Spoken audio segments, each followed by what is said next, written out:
Кытай эл жомогу, бала менен акылман. Эгер дүйнө элдеринин керемет жомокторун аудио форматында күнүгө уккуңуз келсе, анда Рухеш ТВ каналына катталып коюңуз.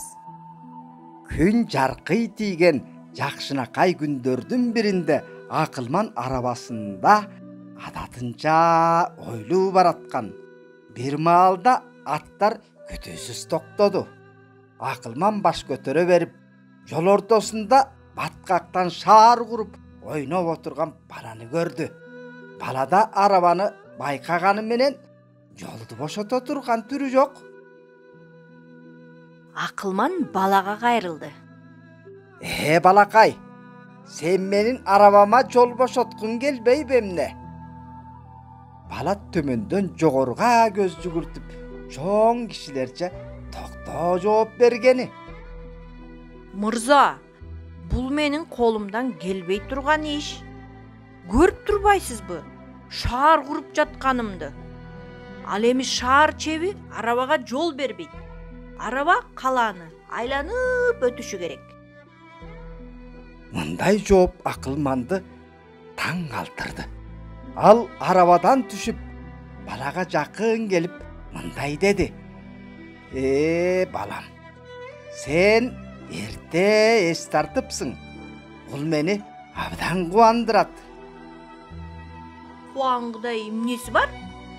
Кой энек туулгандан 2-3 күн өткөндөн кийин эле душмандары ким экенин билип, алардан буйтап, секирип качканга жарайт.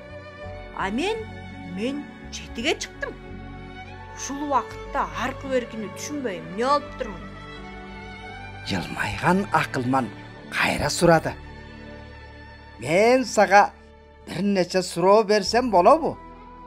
Эгер сен аларга туура жооп берсең, чындап эле бирдеме билериңе ишенейин.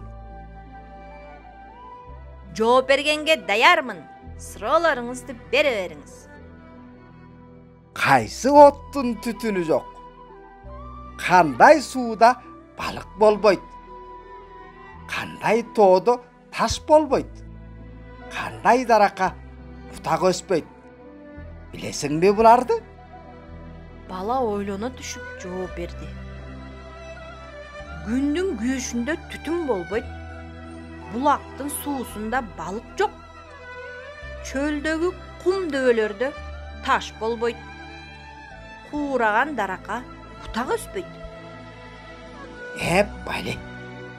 Баланын жообун маасырлана уккан акылман сөз айткыча акылдуу жылмайган бала кайра өзүнө суроо узатпаспы?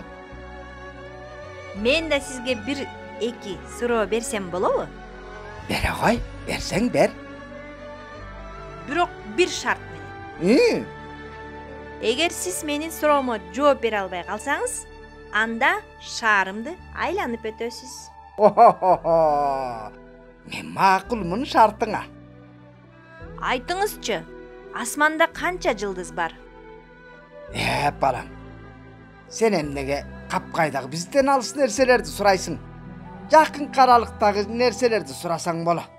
Ошолорго жооп берейин, деди акылман. Андай болсо, айтыңызчы, сиздин кашыңызда канча талкыл бар? Акылман жылмайгандан башка арга таба алган жок. Бала өзүнө караганда акылдуу турбайбы? Ал унчукпастан арабасына отурду да, араба кечине баланын шаарынан айланып өтүүсүн буйрду. Орусчадан оодарган Кубанычбек Аркабаев. Көркөм окугандар Назгүл Ботбаева менен О Шакир.